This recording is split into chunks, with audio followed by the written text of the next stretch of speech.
let's get on to tonight and talk about what we're going to do tonight. Randy Carter and family, can you please come up here?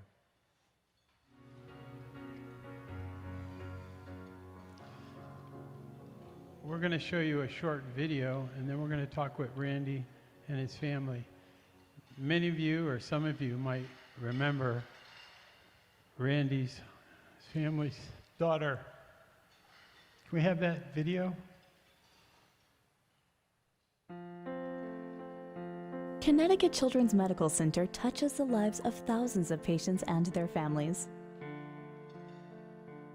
For 17-year-old Nicki, her sister Lindsay, and parents Amy and Randy, Connecticut Children's has changed their lives. We thought she had the flu, and we brought her into Connecticut Children's just as a precaution. We actually thought we would get some antibiotics and be on our way. She was sitting up in bed. She looked very scared and anxious. She just looked overwhelmingly sick. Within a matter of a couple hours in the pediatric intensive care unit, we realized that Nicki's condition wasn't just a medical problem, it was something that would require emergency surgery. A 1 in a million series of events caused 5-year-old Nicki to have a fast-moving bacterial infection in her abdomen. Her first surgery lasted 22 hours. We were devastated by what we saw.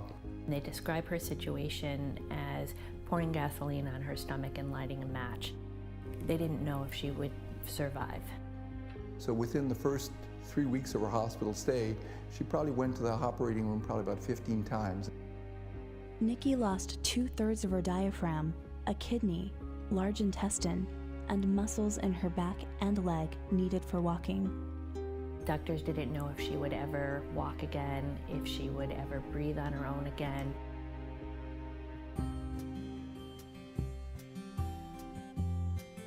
And thankfully, she was able to overcome most of her medical obstacles.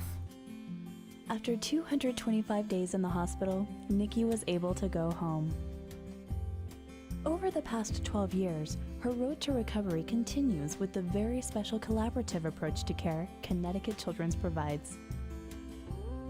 I had a lot of physical therapy, and I had to relearn how to do almost everything. So I had to learn to breathe on my own again. I had to learn to talk. I had to learn to sit up, eat, everything.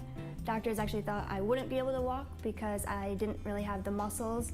I had to compensate for it, and I found a new way to walk. Randy, would you tell us some more about the story and her foundation? Sure. Well, that story was in 2002, and we are forever indebted to Connecticut Children's and their staff for saving our daughter's life. We had been back many times after that for multiple follow-up surgeries, so it's right here, local, and we're so happy we had those services and an army of support back then. Nicole continued to support the hospital. She actually introduced philanthropy and the importance of volunteering to high school kids, created a club called South Windsor for the Kids, which is part of the Yukon Jonathon, as well as the Yukon Huskython. So I'm sure a lot of folks have heard of Huskythons, and that's near and dear to her heart. So Nicole brought that to attention because she thought that was important. And through the years, she's always been inspired and has inspired many others. Since that time, recently, we've had basically 3 months ago a surprise where Nicole has passed away. To our surprise, a brain aneurysm took her life.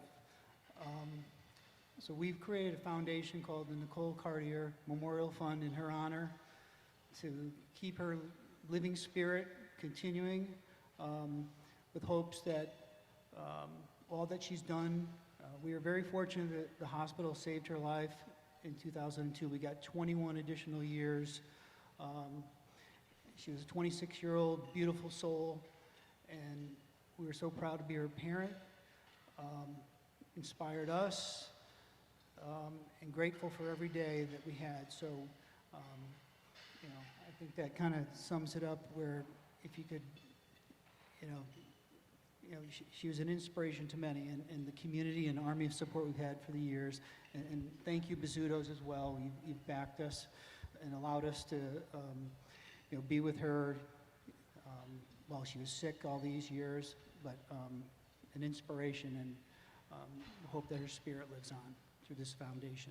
She came with a foundation early on when she went to Children's Hospital, right? And we did some things with her and helped her along there with you, right? Yeah, she basically, you know, there was a lot of people who wanted to know how can we help. And in 2014, she created the club at the high school level, and that club has continued on for 9 years, which it was the first high school marathon, and it's followed through many of the high schools here in the state. So, you know, it was part of her life. It was, you know, she had a normal first 5 years of her life, and we were surprised that we had to go in for something that we thought was a normal flu. But my God, to have this staff at the hospital and the support behind her, we're forever grateful. And in your foundation, you've raised $60,000 so far to continue her thing. We've got something for you. You want to open it?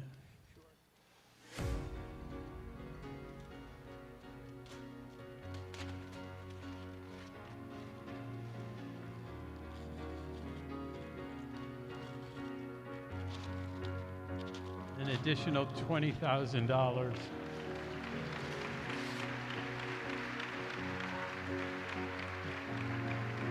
To continue her work. She's been an inspiration for all of us at the foundation, and everything that you've done and you will continue to do and make it happen.